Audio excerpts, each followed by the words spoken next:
వైద్య చరిత్రలో మరో మైలురాయి తొలిసారి పంది కిడ్నీ మనిషికి పెట్టారు.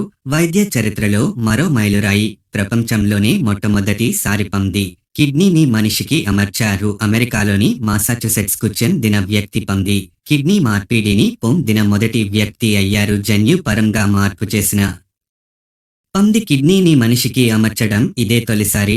బోస్టన్లోని మసాచుసెట్స్ జనరల్ హాస్పిటల్ వైద్యులు మార్చి 16, 2024న ఈ ఘనతను సాధించారు. దాదాపు 4 గంటల పాటు ఆపరేషన్ చేసి విజయవంతంగా పంది కిడ్నీని మనిషికి అమర్చారు. కిడ్నీ సంబంధిత వ్యాధితో బాధపడుతున్న మసాచుసెట్స్లోని వేమౌత్కు చెందిన రిచర్డ్ స్టేమాన్ అనే వ్యక్తికి పంది కిడ్నీని అమర్చారు. ప్రస్తుతం అతను కోలుకుంటున్నాడు. మరికొద్ది రోజులు డిశ్చార్జ్ చేస్తామని డాక్టర్లు చెప్పారు. జంతువుల నుంచి అవయవాల మార్పిడి ద్వారా రోగులు దీర్ఘకాలిక ప్రయోజనాలు పొందుతున్నారని లాస్ ఏంజల్స్లోని యుఎస్సి ట్రాన్స్ప్లాంట్ ఇన్స్టిట్యూట్లో kidney pancreas transplantation director doctor gym Kim అన్నారు. స్లేమాన్కు కిడ్నీ సమస్య ఉండటంతో 7 ఏళ్ల పాటు డయాలసిస్, ఆ తర్వాత కిడ్నీ మార్పిడి చేశారు. కానీ 5 ఏళ్ల తర్వాత అది ఫెయిల్ అయింది. దీంతో తిరిగి డయాలసిస్ ప్రారంభించారు.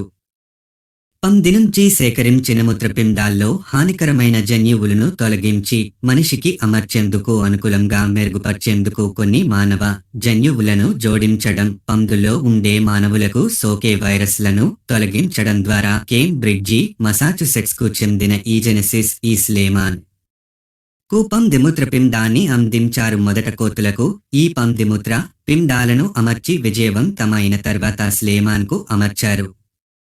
Join WhatsApp channel. మరిన్ని వివరాల కోసం డిస్క్రిప్షన్లో లింక్ ఉంది. మరింత సమాచారం కోసం తదుపరి వీడియోలో కలుద్దాం. లైక్ చేయండి, షేర్ చేయండి, ఫాలో, కామెంట్, సబ్స్క్రైబ్ చేయండి.